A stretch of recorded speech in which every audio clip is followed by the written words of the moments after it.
Muy bien.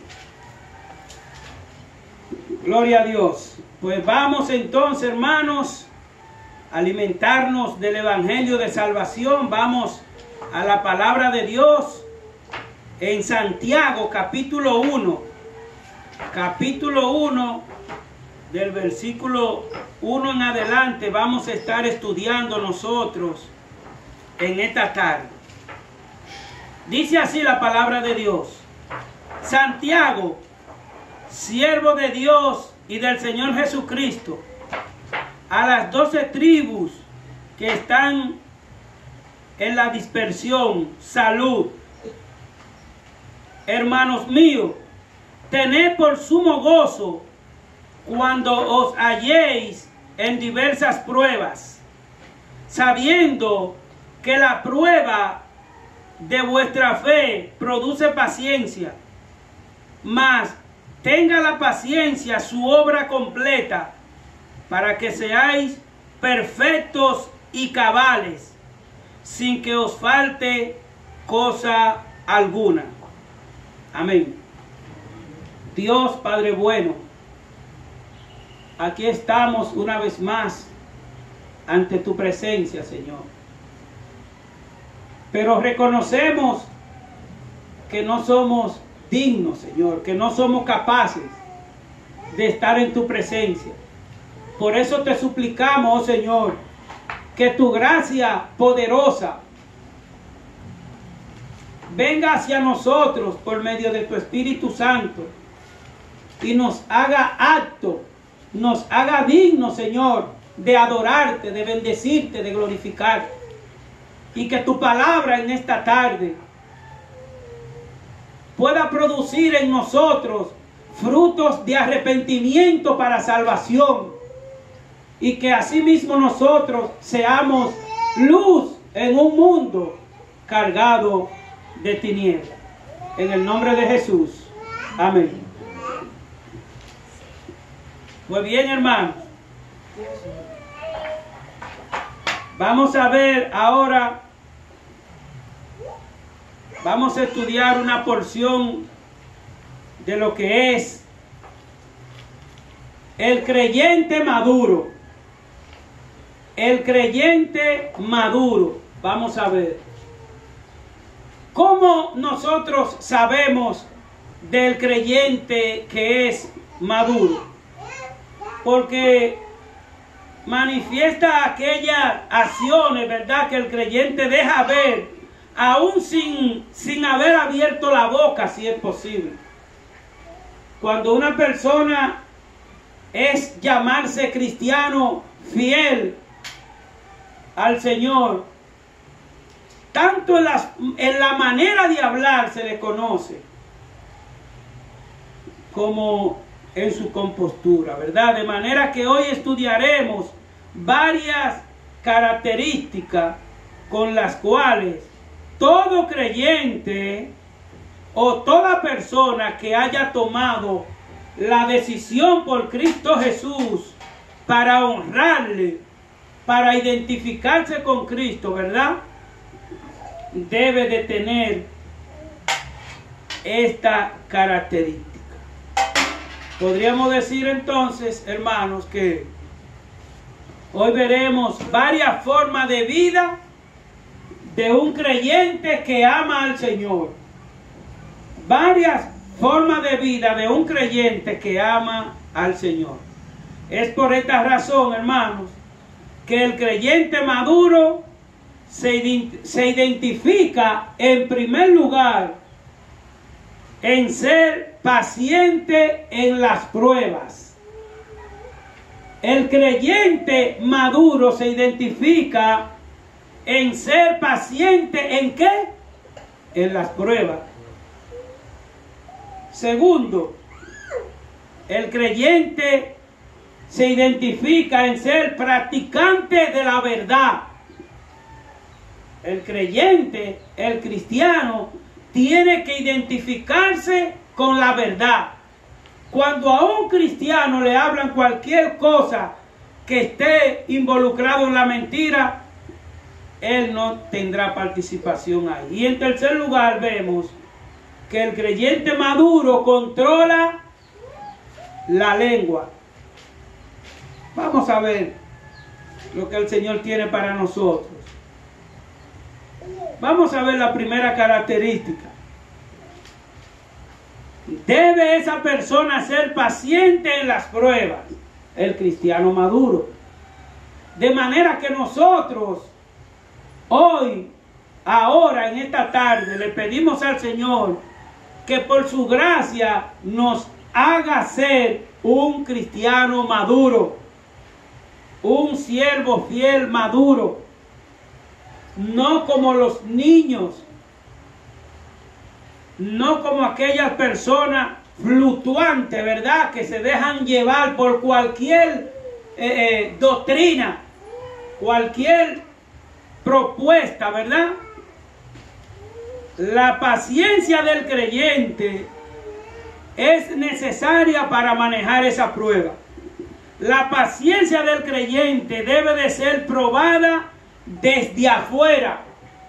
La paciencia tuya como creyente, la paciencia mía, debe de ser probada desde afuera. Específicamente desde el testimonio de la forma de tu vida, de la forma de mi vida. La paciencia tiene que verse en mí, aunque yo no haya abierto la boca, como dije ahorita. El testimonio de un cristiano tiene que ser donde quiera que él se encuentre, en cualquier lugar de su vida. Tiene el cristiano que mantener un solo testimonio. ¿El de qué? El de siervo de Cristo. El de un creyente fiel a Cristo. Pero eso tenemos que manifestarlo aquí nosotros sentados, pero también tenemos que manifestarlo en el supermercado cuando haya mucha fila o muchos tapones, o en la calle cuando haya muchos tapones también.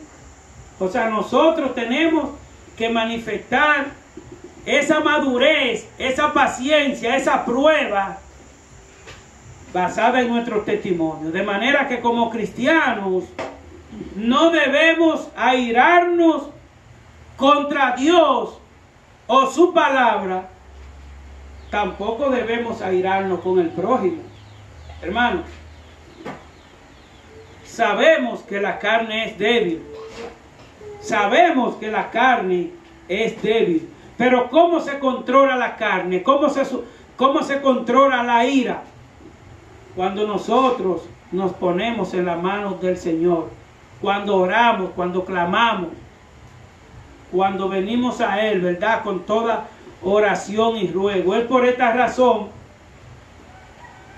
que el que tarda en airarse, dice la palabra de Dios, todo aquel que tarda en airarse es grande, es una persona grande, es una persona sabia, porque es de sabio no airarse, es de sabio no enojarse.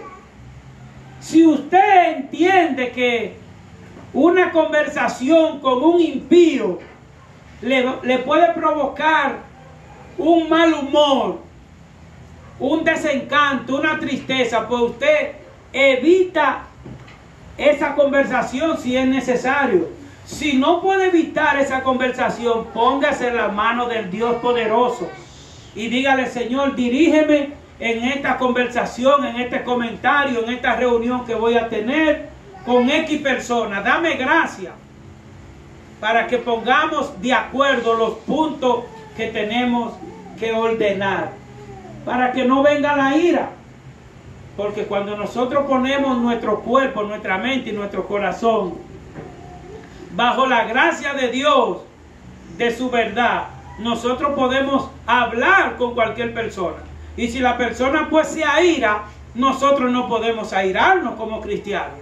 Si nosotros estamos conversando con alguien que se aira, nosotros no podemos airar. Ahora, tú no puedes dejar de airarte sola, yo tampoco. Es por la gracia de Cristo en nosotros que podemos controlar esa ira, ¿verdad? Asimismo, debemos de ser, como dice Proverbio 14:29, que es por esta razón que el que tarda en airarse es grande en entendimiento. El que tarda en airarse es grande en entendimiento. Ahora bien, mas el que es impaciente de espíritu, ustedes saben qué enaltece, el que es desesperado, el que no tiene paciencia. Ustedes saben qué es lo que enaltece. La necedad. La necedad es que enaltece la persona que es impaciente. Por eso Dios nos manda siempre a ser como Él es, manso y humilde de corazón. Hermanos, eso es fácil decirlo desde aquí, desde este púlpito. Eso es fácil decirlo con este micrófono y sin Él. Pero no es fácil hacerlo sin la gracia de Dios en el corazón. Por eso tú y yo debemos de pedir a Dios eso. De manera que siervo de Dios y del Señor Jesucristo, dice Santiago. Siervo de Dios y del Señor Jesucristo. Eso es lo que tú y yo debemos de ser. Siervo del Señor y manifestarlo donde quiera. La palabra de Dios dice en el versículo 1, Santiago, siervo de Dios y del Señor Jesucristo. De manera que tú y yo debemos actuar como siervo en toda nuestra vida, al igual como vemos a Santiago aquí, al igual como vemos al apóstol Pablo en sus epístolas, ¿verdad? Al igual como hemos visto a Moisés y todos esos siervos que Dios usó. Porque déjame decirte que siervo es servidor. Eso es lo que significa siervo. Tú que estás ahí sentado, sentada, y yo que estoy aquí, nosotros somos siervos del Señor. Nosotros tenemos una tarea específica que el Señor nos ha dado. Algunos de nosotros o algunos de ustedes a lo mejor dicen, ¿y cuál es mi tarea que Dios me tiene? Pues mira, la primera tarea que Dios quiere que tú hagas es que te alimentes de su palabra. Porque sin la palabra de Dios en tu corazón, sin Jesucristo en el corazón, uno no va a hacer nada, ni va a llegar a ningún lado aquí en esta vida. Por eso que el Señor quiere que nosotros le entreguemos, ¿verdad?, nuestros corazones para ser siervos fieles como Santiago, Pablo y todos esos siervos que Dios usó. Vemos entonces, en primer lugar, que el creyente maduro, lo primero que debe de saber es que él es un siervo de Cristo y que el Señor estará con él en todo momento. Hermano, cuando nosotros dejamos todas las cosas para seguir a Cristo, como dice el Señor en su palabra, el que no es digno de dejar padre, madre, hijo, trabajo, hermana, hermano, por seguirme a mí, no es digno de mí. No es que tú abandones tu mamá ni tu papá. Es que tú no tengas a nadie primero que a Cristo. Él debe de ser el centro. Él es el que nos da los días, la fuerza, la gracia. Él es el que nos ha salvado. Él es el que tiene que estar en primer lugar en toda nuestra vida, ¿verdad? Aún en las aflicciones, nosotros debemos de estar gozosos. Hermanos, las aflicciones son pasajeras. Si la vida completa del hombre es pasajera, pues las aflicciones también. Porque un día estaremos en la presencia del Señor, donde ya no va a haber más dolor, donde ya no va a haber más sufrimiento. Nosotros vemos en Santiago, ¿verdad?, versículos 2 y 3, que dice que cuando al siervo de Cristo le hagan las diversas pruebas, ¿verdad?, la palabra de Dios dice que estemos gozosos. Hermano, esa es otra cosa que suena fácil decirla. Pero no puede estar una persona gozosa en las tribulaciones si no tiene la gracia de Cristo en su corazón. Eso no puede nunca. Pero el que no está en Cristo no va a entender esto, de que el cristiano tiene que estar gozoso. El creyente debe de estar gozoso, no importa la aflicción que sea. Porque hay aflicciones que el creyente no las va a poder dominar solo nunca.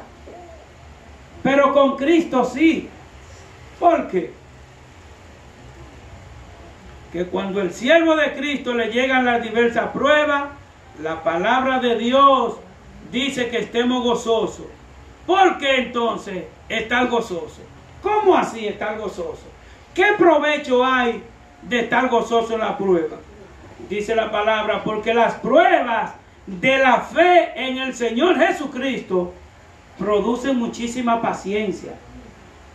Hermano, Jesucristo nos da a nosotros paciencia para aguantar el dolor más grande. Hay personas que dicen, este dolor que yo tengo no lo tiene nadie en la vida. Esto yo no se lo he visto a nadie. Hermano, lo que pasó el Señor Jesucristo en la cruz, eso sí no lo ha pasado el mundo entero. El mundo entero no ha padecido el sufrimiento que pasó Cristo. El mundo entero. De manera que el Señor nos dice que cuando lleguen tribulaciones y aflicciones por causa del Evangelio, ay papá, nosotros tenemos que sentirnos orgullosos en Cristo. Oiga bien, orgullosos en Cristo cuando lleguen ataques, ofensas, blasfemias, insultos, cuando nos lleguen por causa de Cristo. Eso lo dice Él, porque a mí me lo hicieron primero. Me insultaron, me escupieron, me vituperaron, me hicieron de todo. Dice el Señor, de manera que cuando nosotros nos ofendan, nos humillen y vengan esas tribulaciones, nosotros estamos gozosos porque nosotros tenemos esa recompensa de paz, de amor y de gozo. Hermano, tener por sumo gozo que cuando os halléis en diversas pruebas, sabiendo que la prueba de vuestra fe produce paciencia, mas tenga la paciencia su obra completa. ¿Para qué? Para que seáis perfecto y cabal, sin que os falte cosa alguna. Aleluya. Hermano, dice la palabra de Dios aquí en Santiago que esa paciencia nos lleva a nosotros a esa perfección y que un día estaremos perfectos y cabal sin que nos falte cosa alguna. ¿Por qué? Porque cuando nosotros estamos en Cristo, nosotros no vamos a estar desesperados por una estufa que necesitamos. Cuando nosotros estamos en Cristo, no vamos a estar desesperados por un anafe que necesitamos. Dios no necesita un anafe para bendecir sus hijos. Dios necesita que un hijo le tenga ese corazón entregado a Él y es suficiente. Llega esa paz. Yo siempre he dicho que si tú le pides al Señor que te lleve un plátano porque tiene hambre, si el Señor Jesucristo no te lleve plátano en ese momento, te quite el hambre. Eso es seguro. Eso es seguro. Porque ese es el Dios poderoso y soberano que tenemos. No solamente de pan, de plátano, de yuca y de carne vive el hombre. De toda palabra que sale de la boca de Dios. Y si Dios dice que va a bendecir un hijo, aquí en Juan Tomás, en Hollywood, en Japón, el Señor lo bendice, porque el Señor no deja de cumplir la promesa que Él tiene para nosotros. Qué bendición tan grande, hermano. De manera que si queremos cambiar las pruebas en triunfo, nosotros podemos cambiar esa prueba en triunfo cuando nos mantenemos con esa fe firme sin variar. Porque nosotros no podemos tener una fe ahora, hoy domingo, y una fe distinta mañana lunes. No es así. Nuestra fe tiene que estar firme en Cristo Jesús. día tras día. De manera que, si queremos cambiar las pruebas en triunfo, debemos perfeccionar. ¿Qué tenemos que perfeccionar? Estas 4 cualidades que le voy a decir. La primera es que para nosotros ser grande y perfeccionarnos, ¿verdad?, en la prueba, en la paciencia, tenemos que tener una actitud de gozo. Tenemos que tener una actitud de gozo. Usted se imagina a un cristiano con la cara todo el tiempo, como dice, como un machete. Lee este testimonio al vecino, lee este testimonio al hermano. Porque entonces, si tú y yo como creyentes tenemos esa falta de fe, esa falta de gozo, esa falta de paz, entonces, ¿qué es lo que está viendo el vecino nuestro? Ay, pero mira qué cristianito, qué cristiana. Y así es que son los cristianos. Mira, por un problemita se está ahogando, pues no confía en su Señor. Eso es lo que va a decir al impío. Porque el que no es creyente en Cristo, sí está listo para juzgar y enjuiciar al cristiano. Eso sí. Por eso tiene el cristiano, ¿verdad?, que perfeccionar en tener una actitud de gozo. Y también tiene que tener una mente sabia. El cristiano tiene que tener una mente sabia. Pero no pidiéndole un consejo a un impío. Porque el cristiano que le pide consejo a uno que no conoce del Señor, lo va a hundir más. Porque le va a aconsejar probablemente cosas deshonrosas al Señor. Pero cuando tú vienes a la palabra de Dios, medita en ella, le ora al Señor, le pide al Espíritu Santo que te ilumine, que te dé discernimiento, el Espíritu Santo te va a poner una hermana o un hermano para que oren y le plantee la situación. Y en el nombre de Jesús, como yo digo, yo no puedo darle un consejo a un hermano, a un vecino, a un compañero mío, conforme a lo que yo entienda. Yo no puedo darle un consejo a nadie conforme a lo que Modesto entienda, no. El consejo que yo le vaya a dar a alguien, pequeñito o grande, es conforme a la palabra de Dios. Le guste o no lo que yo le diga, ya la culpa no es para conmigo. Ya no es para conmigo que se va a irar. Ya no es para conmigo que se va a poner guapo. Porque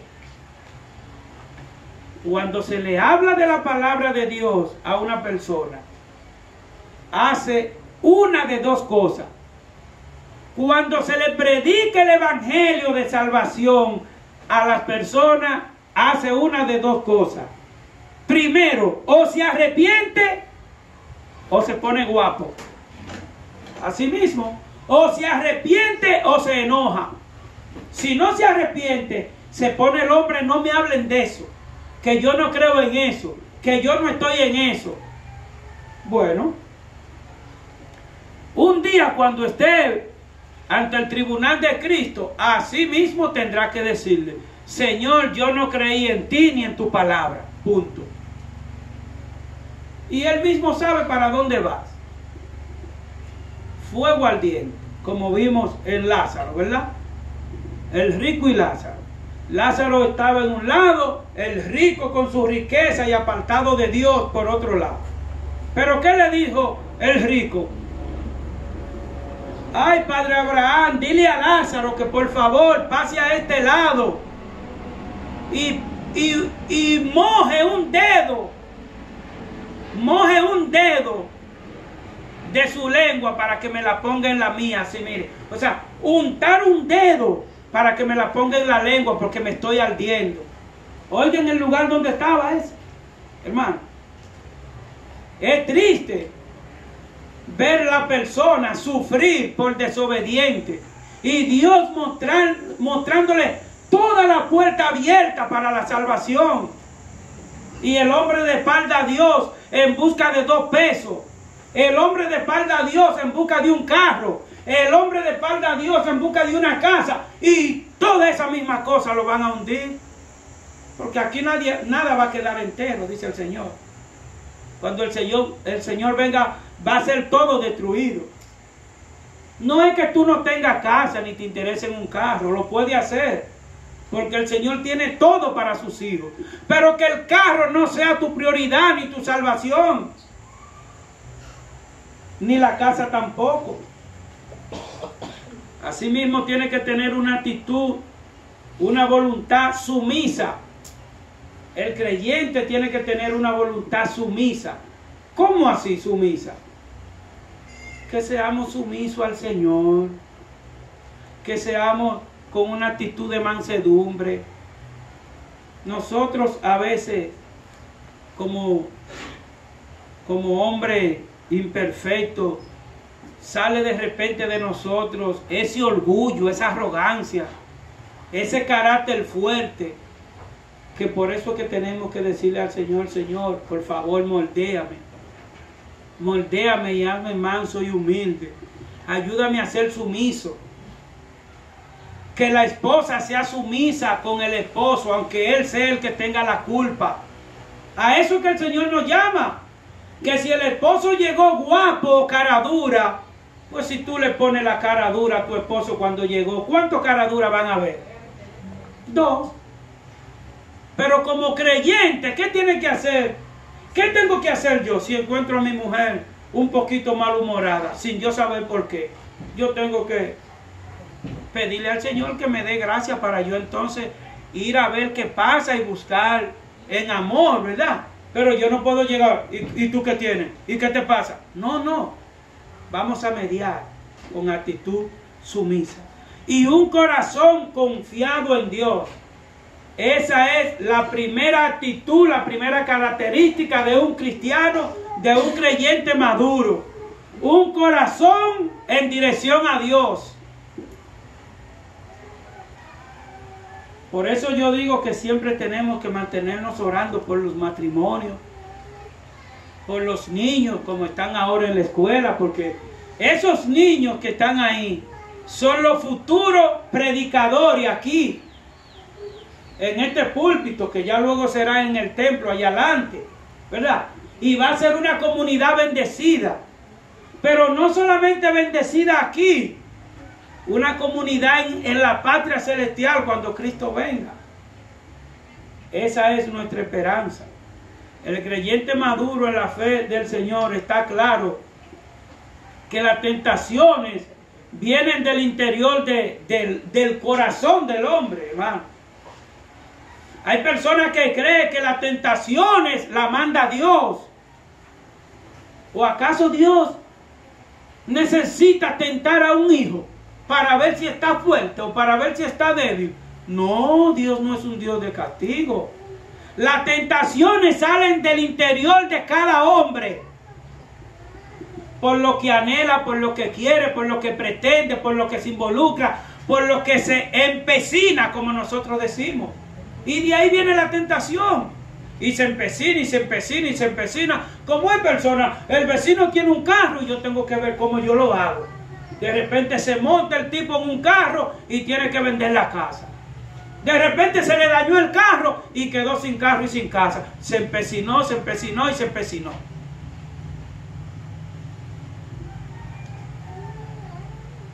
Las tentaciones vienen desde el interior del corazón del hombre, no de Dios. Jamás.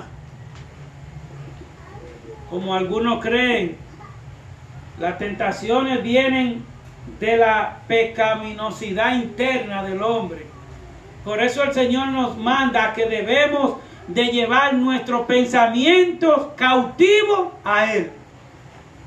Porque siempre los pensamientos tuyos y los míos, nosotros vamos a estar pensando cosas no agradables a Dios. Pero si le decimos al Señor: Señor, por favor, cambia mi pensamiento. Si nosotros miramos el versículo 13 de Santiago, ¿verdad? Dice la palabra: cuando alguno es tentado, no diga que es tentado de parte de Dios, porque Dios no puede ser tentado por el mal, ni Él tienta a nadie. Dios no puede mandar a alguien a que peque. Dios no va a mandar a un hijo suyo a que deshonre su propio cuerpo. De ninguna manera. Estamos bien entendidos, hermanos, que Dios jamás podrá tentar a un hijo suyo a que entre en alguna tentación. Es como que Dios le diga a un hijo de él que lo ha recibido como Señor y Salvador, a un hijo suyo que ha tomado la decisión por Cristo y que ya tiene 2 semanas que dejó un vicio del alcohol, y que entonces Dios le diga a él: ahora yo te voy a poner a trabajar aquí en esta discoteca, y tú eres el que va a estar sirviendo el alcohol y el ron a los clientes. Eso es un ejemplo que yo le pongo. Que yo sea una persona que dejé el alcohol hace una semana a puro empujones, y que entonces me pongan encargado de una discoteca a servir el alcohol. ¿Qué va a pasar conmigo al otro día? Si no renuncio, amanezco tirado borracho. ¿Por qué? Porque eso es un proceso. De manera que Dios a ningún hijo suyo lo va a poner en esa prueba. La prueba viene por lo que yo veo. Desde que yo veo algo con mis ojos y yo digo: oye, pero ven acá, pero eso sí se ve bien. Oye, pero mira, pero eso se ve elegante. O X cosa está muy bien. Ya yo estoy dando cabida con mis ojos. Pero si esa vista, si esos ojos siguen y siguen y siguen, eso es como me han dicho a mi persona. Pero más que me han dicho, lo viví. Oh, yo manejando, pues veo: oh, pero mira qué elegante se ve esa señora. De repente estoy en un contén tirado. ¿De quién fue la tentación? ¿De Jesucristo? De mi locura, de mi carnalidad. Porque puedo verle y decirle: Señor, bendícela y guárdala. Es muy diferente, ¿verdad? Eso es lo que el Señor quiere que entendamos. Que las tentaciones vienen de nosotros mismos, ¿verdad? El pensamiento del hombre, cuando saca a Dios de su mente y su corazón, entonces ahí mismo vienen los deseos engañosos. Cuando una persona pone a Dios a un lado para no ponerlo en su negocio, hermano, si usted va a hacer un negocio y usted no pone a Dios como centro, ese negocio no va a prosperar. Porque o lo engaña él a usted, o usted quiere engañar al otro. Así de simple. O usted quiere darle un chin menos, o él quiere darle un chin menos. Pero cuando ponemos un negocio en la mano del Señor, que me pongo como testimonio, yo era herrero, y hubo mucho tiempo que yo le decía: Señor, quítame esto, que yo quiero dedicarme a trabajar solamente para tu reino. Y yo siempre me encontraba